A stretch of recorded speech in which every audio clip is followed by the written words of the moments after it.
As the country continues its transition process, the trio of Atiku Abubakar, Kwankwaso, and Peter Obi have begun to discuss the possibility of a merger with the ultimate goal of setting up a formidable party that can more effectively challenge the ruling All Progressives Congress, APC. This day has learned. The meeting of these three political leaders, which had been going on for a while, it was gathered, started with the one between Atiku, the presidential candidate of the People's Democratic Party, PDP, and Kwankwaso, the presidential candidate of the New Nigeria People's Party, NNPP, at the last presidential election. After the first leg of meetings was adjudged successful, another one between Obi, the presidential candidate of Labour Party, LP, and face of the obedient movement, and other critical elements in PDP started to take shape after the two stakeholders agreed to bring him in. The discussions, which were said to still be at the preliminary stages, had been hinged on two pillars. The first, according to insiders, the three leaders have decided to wait and watch the outcome of the election petitions in court, which would determine the second leg of the decision should the court verdict go south. Okay, your take on this? Well, it's a very, very interesting situation. We're in for a very interesting time and season. Off the top of my head, the people who are called the young people of Nigeria, their position will be, we voted for Peter Obi because we believe that he is different from the rest of them in the pack. That we supported him because we believe that he's going to do something different. And he moved to a party that is called Labour, that some people jokingly or maybe weirdly decided that your Labour will be in vain, but their Labour will not be in vain. So this is a Labour Party that is designed to be interested in the people, that will work for the people, that will grow the nation as a Labour Party. But where I'm going is simple. This merger is a weird one. It's an unusual one, but if it works well, then it works well. If it doesn't, then the likes of Peter Obi will be one of those that young Nigerians will say he's just like the rest of them, just simply too ambitious and pretending like he's here for the interest of us, the young people. Because the numbers that we have seen voting for him, therefore, young people generally. There are some older people who thought that this nation can change with someone like Peter Obi. They too will be disappointed. But at the end of the day, what I will be looking at is if this merger becomes successful, I would expect that someone like Atiku will step down for Peter Obi, someone like Kwankwaso that didn't want to step down at the beginning, that had the chance to have been able to win this election, because if you combine what he got in Kano with what Peter Obi got in the rest of the country, they would have won by a clear margin, and this issue of rerun or any other issue of going to court will probably not even have happened at all. So the expectation is maybe they will have Peter Obi as presidential candidate and Kwankwaso as vice president, and maybe someone like Atiku as chairman of the party or father of the party or leader of the party, whatever they want to call him. If that happens, maybe we'll see a change. But their agenda has got to be for the people of Nigeria. Nothing less, nothing more. All right.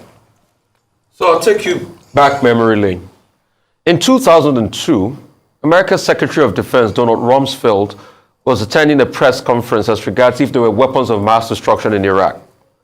And the journalist asked him that pointed question.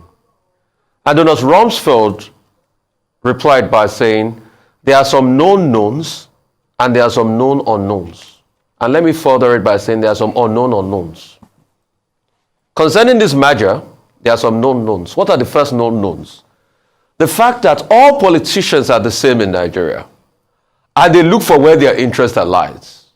And when their interest lies, they can coalesce. So it's never a deep feeling on animus between all of them. I'll give you an instance. Prior to this time, Bola Ahmed Tinubu was not ready to do a deal with Buhari. But when he saw that their interests could align, it could be his path to presidency, they coalesced, they did a deal together. And they add some flickerings of PDP into the deal and APGA. They formed the APC. That's a known. So for a deal like this being on the table, It is possible it can happen. It's a known. Because all their interests are coming together. And please, don't be too emotional about politicians. They are all the same. I kid you not. The same Kwankwaso that at first went to meet with Bola Tinubu once the administration started. I'm sure probably because he didn't get a good deal there. So the next thing, he looks for another bidder. Pure and simple. Everybody does it. The same Alhaji Atiku Abubakar, that was at some point very good allies with Muhammadu Buhari, ran against him in 2019. So why do you hold politicians to heart so much? Those are known knowns. Known unknown will be, we don't know how this will pan out. And let's not deceive ourselves. Because these same three people, the Chinese have a saying, the best time to plant a tree was 20 years ago. The second best time is now. 20 years ago, which was before the last election, why didn't they come together? Ego played a major role. Alhaji Atiku Abubakar thought he could get it for himself. Peter Obi thought with the obedient movement he could nick it. Kwankwaso thought he could nick it. If you ask these three men who won the election, they will say we did. So why do you deceive yourself too much about politicians? But they couldn't come together. This same Kwankwaso that couldn't make a deal with Obi leading up to the last election, that talks broke down. All of a sudden, they want to coalesce efforts. So we don't know how this will pan out. We don't know who they are going to put forward as president. Would their ego allow them? Would Atiku Abubakar say, oh, you don't know, I might be how many times lucky now on the next stroke, so let me go. Because that was how they made the argument in the PDP, that, he's the only one that has electoral value. Others didn't, Abi. As against the zeitgeist of the nation that was talking about, let power go to the South. We don't know if Kwankwaso will want to say, I'm the king of Kano. I can take Kano. And some other northern states will be able to vote for me. We don't know if Peter Obi will say, me and my obedient movement, we can make change happen. So there are some things we don't know. We don't know how this will pan out. But unknown will be, in all of this, the average Nigerian person does not know where the next meal will come from.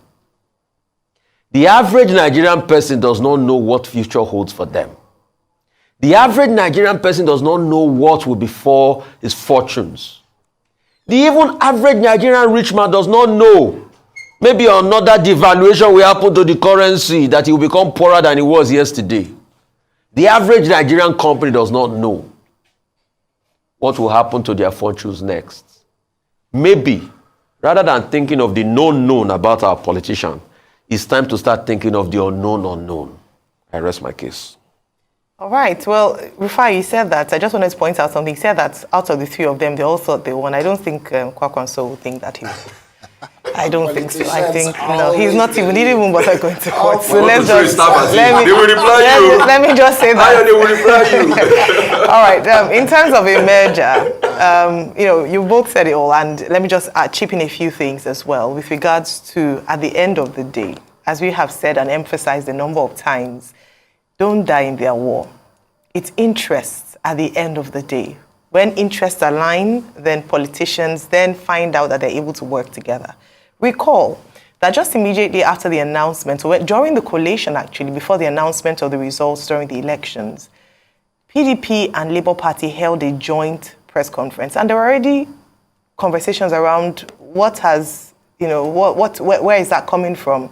And a number of their supporters who were, especially from the obedient movement, had said, no, we don't want anything to do with the old. So why are we having even a joint press conference to address concerns with regards to the process of election, the process of INEC's process in terms of the collation and announcement of results? So there was already an indication that it wasn't off the tables for conversations to still be had.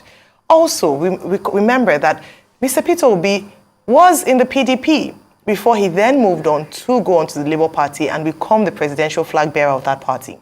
And so we have new ideas, we had a very strong movement with regards to the obedience. But in all of this, whether they are having mergers, conversations, coming together, who is stepping down for who, I hope we don't lose the momentum, especially with regards to the young people who want a change, so that at the end of the day, no matter what emerges from this conversation, the people still recognize that the office of the citizen is the most important and the most powerful office, or should be, let me put it that way, the most powerful office in the land. And so the people should put their interests first and make demands, come to the table. You see how politics works. It's not just about, I'm sticking to my guns, I'm not going to do it. When it comes to it, they will come together and have conversations, and they will agree. If it doesn't align, they will go back again to throwing stones at each other if it doesn't work out. Because as has already been identified, it seemed as if the NNPP was coming to some sort of agreement or arrangement with the APC. In fact, there were talks around perhaps, Mr. Kwankwaso getting some appointment in this particular administration. So when that didn't happen, he's going to pitch his tent, and hopefully one positive thing we could possibly get out of this, out of the others, is a strong opposition. A strong opposition which Nigeria's democracy has lacked. PDP as an opposition party in the last 8 years, maybe not very strong, because everyone is looking out for themselves. So in terms of holding government to account, in terms of practicing strong opposition in democracy, hasn't really seen the light of day. I'm hoping that there would be a formidable team that would, even if not at this time, get into power. If they do, it would be determined by the courts and the people. But if they don't, they would be able to hold the administration and the government to account, and we'll begin to see things work in our favor. It is very important. The people must have their say at the table. Very critical. In the coming days, we'll see what the merger and the talks, the unknowns, would begin to know. Those, whether it's going to happen or how it will emerge, who would be the frontliner, who would be the flag bearer. But at the end of the day, Project Nigeria is what we're interested in. And we must remember that all the mudslingings, all the violence, whether verbal or actual, on behalf of these stakeholders has to be with sense. It is interests. Nigerians must fight for Nigeria in terms of holding on for Nigeria and not fighting in their way.